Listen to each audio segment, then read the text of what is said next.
आगे बढ़ते हैं, बात बंगाल की करते हैं। चंद्रनाथ की मां का टीएमसी पर आरोप सामने आया है। टीएमसी के लोग भड़काऊ बयान दे रहे हैं। टीएमसी के लोगों ने धमकी दी थी, ये चंद्रनाथ की मां ने कहा। टीएमसी ने कहा था कि 4 के बाद कोई बचा नहीं पाएगा। আমি চাইছি দোষীরা শাস্তি পাক। কি শাস্তি চাই? আমি একজন মা, আমি চাইবো না তাদের ফাঁসি হোক, কিন্তু যাবজ্জীবন কারাদণ্ড চাইছি। আর চাইছি যে আমরা ভারতীয় জনতা পার্টি করি বলে আমরা আজকে ক্ষমতায় আসার জন্য আমাদের সভাপতি বিরোধী দলনেতা যখন বলছেন সুশৃঙ্খলভাবে থাকতে, তখন শাসক দলের যারা গরম গরম বক্তব্য দিয়েছিল যে 4 তারিখের পরে দিল্লির কোনো ভাব রক্ষা করতে পারবে না, সেটাই তারা দেখিয়ে দিল। আমি আজকে নতুন সরকার যে গঠন করবে তার কাছে জানাবো যে আমার ছেলের এই মৃত্যুর জন্য শাস্তিটুকু হয়। আমার ছেলে যদি অ্যাক্সিডেন্টে কোনো অঘটন ঘটতো, আমার মনে হয় এত কষ্ট হতো না। তাকে যেভাবে কষ্ট দিয়ে এতটাইরা মারলো, এটা পুরো তৃণমূলেরই সাজানো গল্প। কেন শুভেন্দু বাবু মমতাকে হারিয়েছে, যার জন্য আমার মনে হয় এই প্রতিশোধ। और पश्चिम बंगाल के मध्यम ग्राम में बीजेपी नेता शुभेंदु अधिकारी के पीए की हत्या मामले में बड़ा पर्दाफाश हुआ है। पुलिस को शक है कि इस वारदात के पीछे की साजिश पिछले कई दिनों से रची जा रही थी और हमलावर लगातार उनकी गतिविधियों की रेकी कर रहे थे।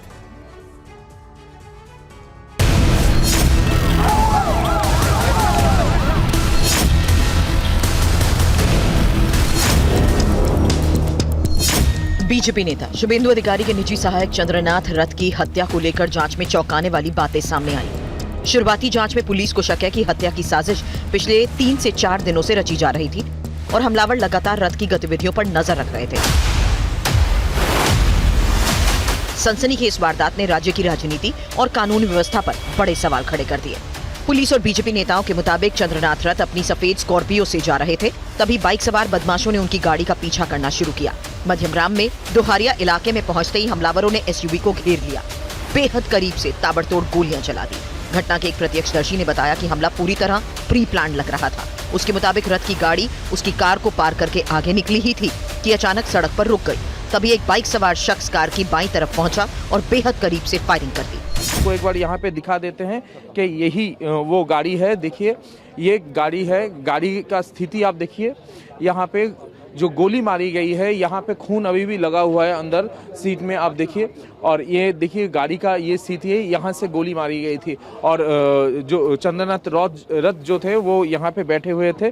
और ये देखिए गाड़ी का सामने अभी भी West Bengal assembly on duty लिखा हुआ है, जो गाड़ी वो यूज़ करते थे। सामने से कुछ नहीं हुआ, बस साइड में आके और उनको गोली मारी गई है। तो ये जो चीज़ है ये बहुत आश्चर्यजनक है कि वो बैठे हुए थे और साइड से गोली मारी। प्रत्यक्षदर्शियों ने कहा कि हमलावर किसी ट्रेन्ड शूटर की तरह लग रहे थे। उसने गोलियां चलाई, तुरंत वहां से फरार हो गया। घटना रात करीब 10:30 से 11 बजे के बीच की है। तब भी एक आदमी चिल्ला रहा था जो गोली मार दिया गया, 2 आदमी को गोली मार दिया गया। तो हमने बोला कहाँ पर गोली मार दिया गया, किसने मार दिया गया? बोला वो देखो कार पड़ा है, कार के अंदर। वहाँ जहाँ पर शीशा टूटा हुआ वहीं पर गोली मारी गई थी। यही ना पड़ा था, उनका हालत बुरी है लेकिन सांसें चल रहा था। हमने बोला सांसें चल रहा है, जल्दी से हॉस्पिटल लेके जाओ। ठीक है। हॉस्पिटल लेके चले गए, हम पुलिस को बुलाया। 5 से 10 मिनट के अंदर पुलिस आ गया। उसके बाद इन्वेस्टिगेशन शुरू हुआ। अब सवाल ये उठ रहे हैं कि क्या शुभेंदु अधिकारी को मारने की साजिश थी? क्या पुलिस भी यही कह रही है कि पिछले 15 से 20 दिनों से बदमाशों ने रेकी कर रखी थी और फिर इस वारदात को अंजाम दिया? ऐसे में यह भी माना जा रहा है कि हमलावर के निशाने पर शुभेंदु अधिकारी हो सकते थे। पुलिस अब इस हत्या की जांच हर एंगल से कर रही है। अधिकारियों का मानना है कि सिर्फ आपराधिक वारदात नहीं, बल्कि इसके पीछे राजनीतिक दुश्मनी या चुनावी रंजिश हो सकती है।